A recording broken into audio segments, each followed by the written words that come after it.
Bueno, buenos días. Pues yo soy Melissa Flores, voy a presentar el tema de gonioscopía. Primero que nada, bueno, vamos a empezar con una pequeña introducción. Pues, bueno, ¿sí me escuchó?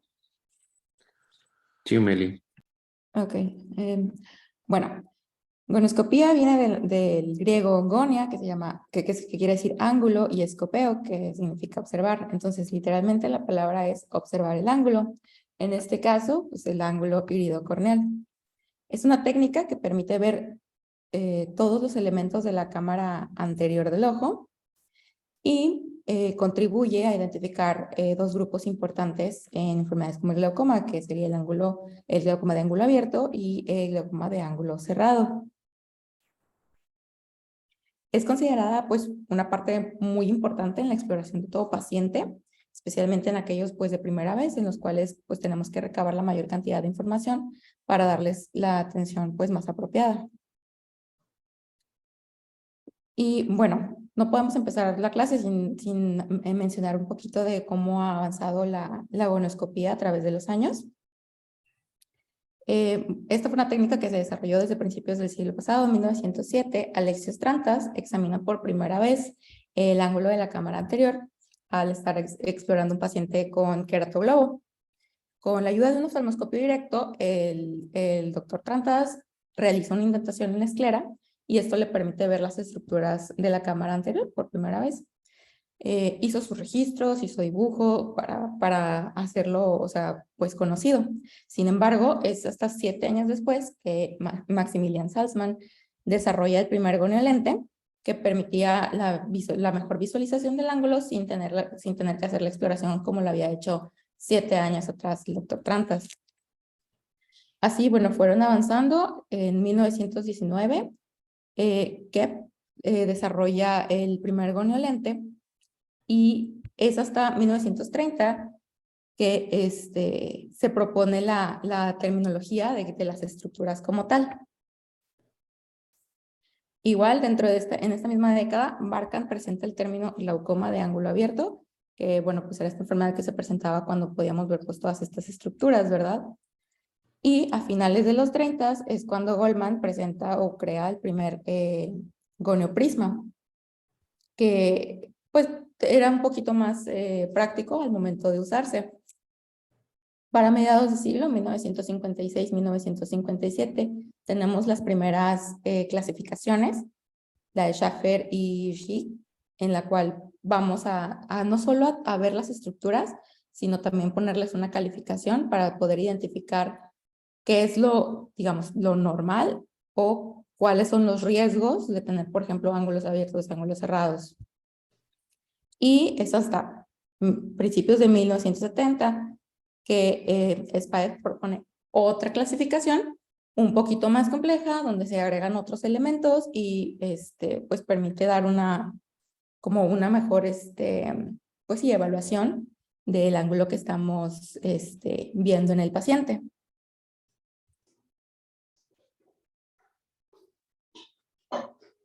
Para entender cómo funciona la gonioscopía, hay que hablar un poquito sobre los principios de la óptica. Específicamente, dos de las leyes de la óptica, que es la ley de reflexión y de refracción. La ley de reflexión nos dice que un ángulo de un rayo de luz incide y toca una superficie con un índice de refracción diferente, siendo reflejada o, bueno, desviada en un ángulo exactamente igual a la normal. La normal es esta línea del medio, que es una línea imaginaria que forma un ángulo de 90 con respecto a la superficie. Entonces, ¿cómo vamos a aplicar esto hacia la oftalmología? Tenemos el ángulo, por ejemplo, en la imagen superior derecha, tenemos como ejemplo, el ángulo tiene, bueno, es una imagen, bueno, es luz que se va a ver reflejada. Va a pasar a través de lo que es humor acuoso, a través de la córnea, ambos con índices refractivos similares, y es hasta el momento en el que toca la superficie de la película lagrimal con la interfase aire, que tiene un índice refractivo diferente, en el cual se va a volver esta una superficie que va a reflejar el rayo, haciendo que del ángulo en el que estaba viajando la luz, se va a regresar, haciendo que nosotros no podamos ver a simple vista, por más que tratemos de acomodar la lámpara de hendidura. En cualquier ángulo no podemos ver el ángulo iridocorneal, dado que esta imagen se va a ver reflejada. Es entonces donde entran los lentes para exploración para agonoscopía. Aquí, lo que va a hacer el lente es quitar, digamos, el ruido o quitar la interfase, que es película lagrimal aire, al tener un índice refractivo similar al de la córnea. Entonces, la luz, que sería, bueno, en este caso la imagen, que es el ángulo, viaja, bueno, en su trayectoria, como dije, pasa por todo humor acuoso, pasa a córnea. En córnea tiene una leve desviación, porque también estas leyes nos dicen que dependiendo del ángulo de refracción de cada objeto, la luz se ve desviada. Pero al tener un índice de refracción similar a la córnea, más aparte, claro, la sustancia de acoplación, el meticel, por ejemplo, que usamos, permite que siga su trayectoria, pero aquí vemos que se va a usar un espejo, perdón, que entonces nos va a desviar la imagen, otra vez, en un ángulo similar, igual al cual incide la luz, para que entonces se vea reflejado. Y es así como nosotros podemos ver el ángulo iridocorneal. Claro está, pues si estamos usando un espejo, es nada más tener en mente que son ángulos contrarios. Y bueno, pues como en todos los casos siempre va a haber excepciones. Pues en un paciente con una córnea, sin irregularidades, bueno, se da la situación que mencioné. Sin ayuda de un lente no se va a poder ver la imagen. Pero, por ejemplo, en pacientes que tienen una mayor angulación, como pacientes con un queratocono, la imagen alcanza el llamado ángulo crítico, que es el grado en el cual una imagen toca superficie y puede ser desviada a 90 grados. Aquí, como tiene una mayor angulación, vemos que la luz sigue su trayectoria, llega a superficie y se desvía en un ángulo de 90, haciendo que sea fácil de observar. Pero claro, estos son casos pues patológicos, ¿no? Y hay formas, como lo hizo, por ejemplo, Trantas hace ya muchos años, en el cual si nosotros hacemos una indentación escleral, alteramos un poquito la anatomía de la córnea, logrando precisamente una angulación mayor, en la cual podemos llegar a ver el ángulo corneal, iridocorneal, sin necesidad de otro instrumento. Pero pues por supuesto, o sea, si tenemos el equipo, si tenemos los instrumentos y tenemos los lentes, pues muchísimo más fácil realizarlo y muchísimo más cómodo para el paciente y el médico, pues realizarlo con ello. Ahora, indicaciones de la agonoscopía, pues podríamos decir, ok, se tiene que realizar a todos. Y si bien lo ideal sería que en todo paciente que llega por primera vez a nuestra consulta se realice esta técnica clínica de exploración, hay, claro, indicaciones y contraindicaciones de las mismas. Por ejemplo, cuando digamos, lo vemos como ya una indicación de tener que realizar una agonoscopía. Por ejemplo, si yo estoy observando a un paciente, si yo estoy evaluando a un paciente y me valgo de la técnica de Van Herrick y veo un Van Herrick sospechoso, es decir, que la luz se observa con un grosor correspondiente al 30% o menos de la córnea, yo puedo sospechar que es una cámara más estrecha, un ángulo probablemente más estrecho o más cerrado, entonces me puedo valer de la agonoscopía para evaluar qué estructuras se encuentran y si efectivamente es una cámara estrecha, es un ángulo estrecho, un ángulo cerrado. También, bueno, lo vamos a realizar en pacientes en los cuales, igual, viendo una cámara estrecha, podamos sospechar de que puede haber a lo mejor un riesgo de cierre al realizar la midriasis, especialmente la medicamentosa.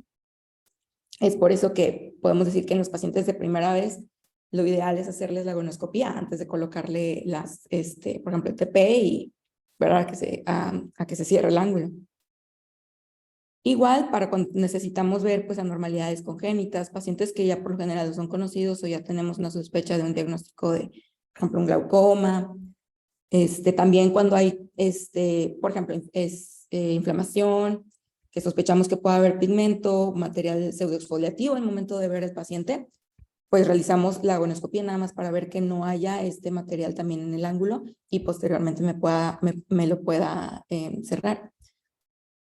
Y, por supuesto, en la evaluación de procedimientos terapéuticos, pacientes a los que hicimos trabeculoplastías, necesitamos estarlos checando con regularidad. ¿Cuándo no lo vamos a realizar?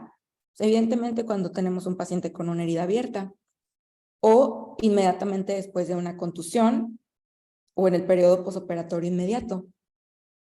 Sí, esto puede, por ejemplo, en caso de que haya algún tipo de sangrado, podemos nosotros mismos, al hacer la exploración, nosotros nos predisponer que el sangrado, o que la sangre se desvíe hacia el ángulo, no se nos puede obstruir, podemos causar más complicaciones de los beneficios que podemos hacer con esto. Igual, abrasiones corneales e infecciones externas, refiriéndose un poquito más, como por ejemplo alguna queratitis. Por ejemplo, si un paciente pues tiene, digamos, no sé, una blefaritis, no estoy segura que se pueda realizar, que sea una contraindicación realizar la agonoscopía en estos casos. ¿En una blefaritis? Sí. ¿Me repites otra vez bien lo último? Porque tengo un poquito de duda.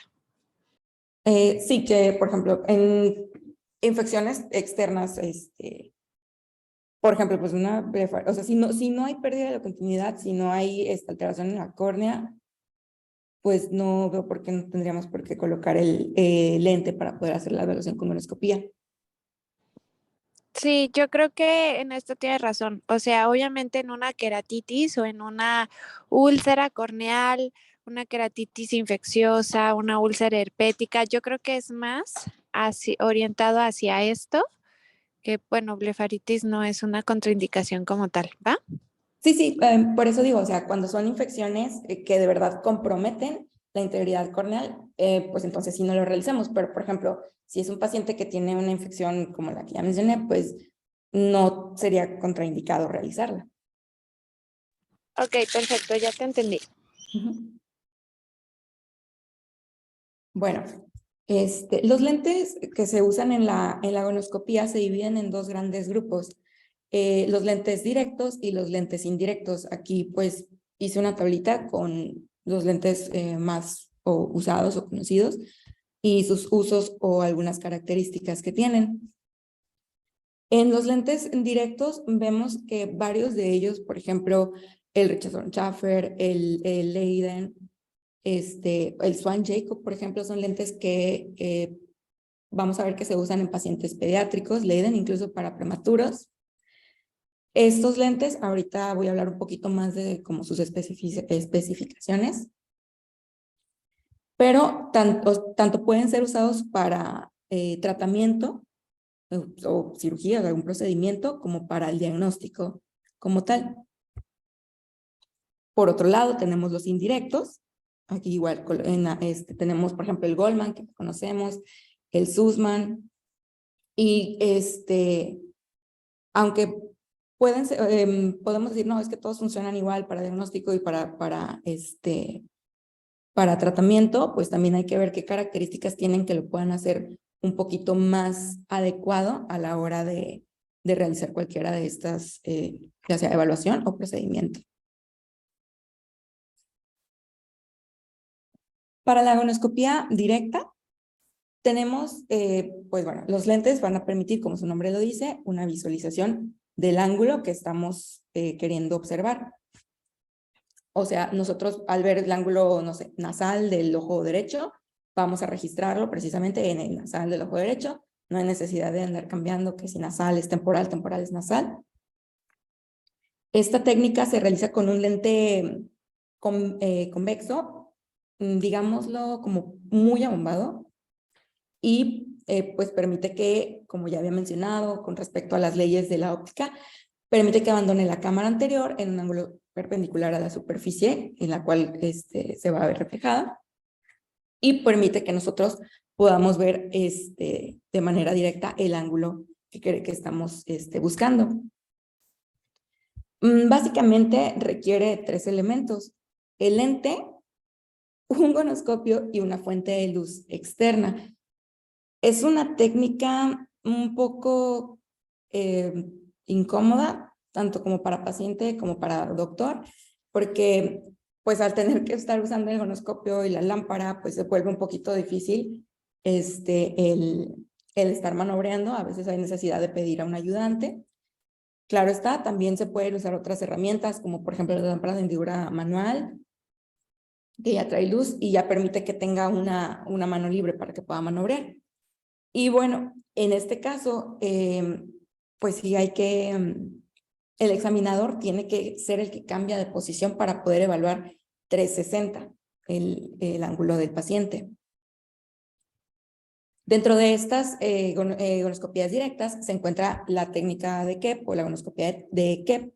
Se utiliza un lente de 50 dioptrías en forma de domo, con diámetros que van desde los 16 milímetros hasta los 22 milímetros. Puede ser usado en diferentes pues, edades, en ojos de diferentes tamaños. Y bueno, aquí al paciente lo vamos a tener en una posición supina, de preferencia en una sala especial. Y pues en caso, por ejemplo, de pediátricos, se requiere de una sedación para permitir que pues, podamos evaluar bien el ángulo de una manera controlada. La ventaja de esta técnica es que podemos colocar 2 lentes a la vez y podemos comparar los ángulos de ambos ojos en una sola exhibición.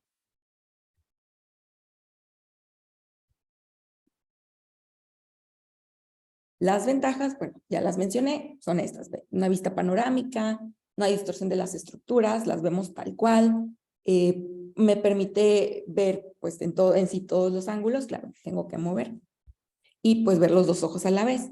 La desventaja, pues sí, es más incómoda, necesitamos tener al paciente acostado, necesitamos tener un material o en caso sedarlo si es necesario. Estos lentes, como nada más se colocan sobre el ojo, nosotros al, digamos, movernos o hacer alguna maniobra, podemos ejercer una fuerza un poquito más excesiva de la necesaria y pues hacer un cierre falso. La imagen, pues es un poquito menos detallada, ya que tiene, pues el ionoscopio, pues no es tan detallado, no tiene la misma óptica que una lámpara de hendidura. Y pues claro, es difícil de manejar teniendo ambas manos, o bien la lámpara la manual, que es un poquito más pesada, es más difícil estar haciendo la evaluación. Por otro lado, la gonoscopía indirecta me va a permitir ver el ángulo contrario al cual yo estoy evaluando.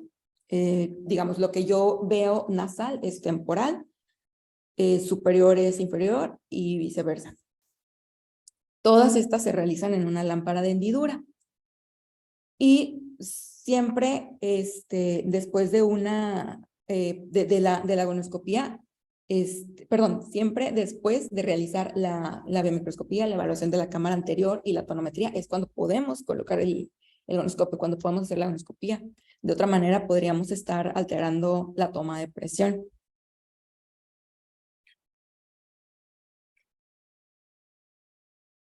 Ahí me avanza. Ya. ¿Cómo es la técnica para una gonoscopía indirecta? Primero que nada, hay que explicarle al paciente el procedimiento que se va a realizar. Sí, le vamos a decir que se va a colocar un lente, que se le va a colocar la anestesia, vamos a evaluar todas las estructuras. A veces funciona, pues, tratar de hacerle ver lo importante o la importancia de ver el ángulo para que él también entienda y colabore con nosotros. Vamos a pedirle, vamos a colocar anestesia, a colocar a nuestro paciente en la lámpara de hendidura. Colocamos una sustancia de acoplamiento, por ejemplo el Meticel, y vamos a pedirle al paciente que voltee hacia arriba, mientras nosotros colocamos en la esclera inferior el lente, e inmediatamente o de forma más rápida colocamos el lente directo en el ojo, mientras le pedimos que baje su mirada hacia el frente, de modo que no perdamos el Meticel que acabamos de poner en el lentecito. Como dato importante, siempre hay que procurar hacer estas exploraciones en una habitación con poca iluminación, dado que si tenemos una habitación muy iluminada, podemos llegar a hacer una miosis que pueda hacer ver un ángulo pues, más amplio del que en verdad es. Lo mismo cuando estamos haciendo la exploración, no hay que abusar del haz de luz que usemos. Si usamos mucha luz, también nosotros podemos estar haciendo haciendo una miosis que nos va a dar un resultado alterado. Bueno, existen dos tipos de técnicas, la gonoscopía de Goldman o gonoscopía escleral. Son los mismos pasos que acabo de mencionar. Vamos a colocar nuestra lámpara de hendidura a una magnificación baja. Empezamos de 10 y podemos subir hasta 25, dependiendo de qué tanto detalle queramos ver el ángulo. Y bueno, se recomienda que usemos en paralelepípedo de 2 o 3 milímetros, por lo mismo, para no usar demasiada luz. Y se recomienda iniciar con el ángulo inferior, o sea, es decir, colocar mi lente, el lente apical en M12 y seguir el sentido de las manecillas del reloj, yendo pues de cuadrante en cuadrante.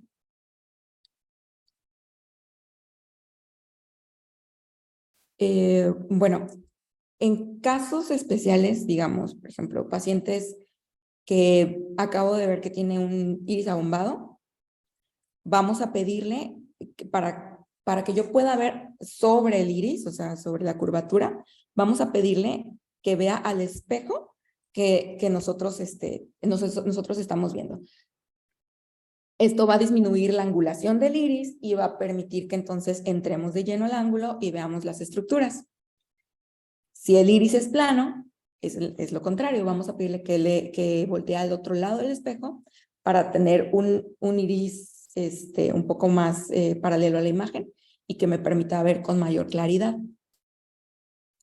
Al momento de retirar el lente, hay que pedirle al paciente que voltee hacia su lado nasal, mientras nosotros ejercemos una pequeña fuerza en el lado temporal. De este modo va a entrar el aire, va a romper la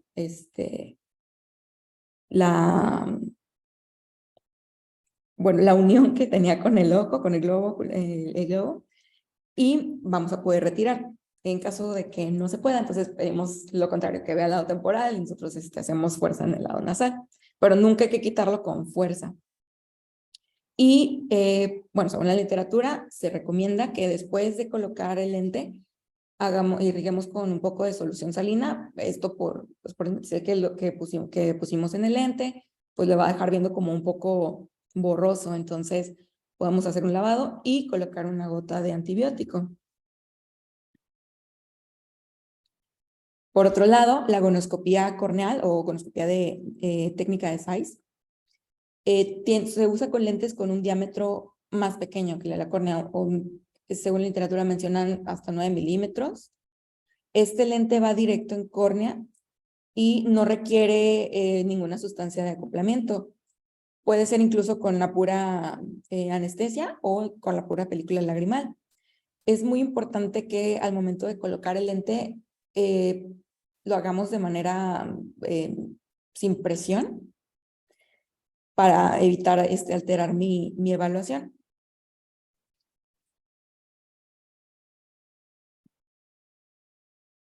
Aquí las ventajas de, pues, de la agonoscopía indirecta.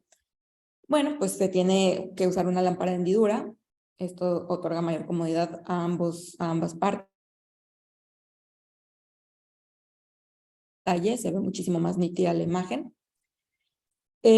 Pues estos lentes me permiten ver también la cabeza del nervio óptico, me permite la indentación y pues no requiere ningún equipo especial, ya dado que se puede hacer en el mismo consultorio.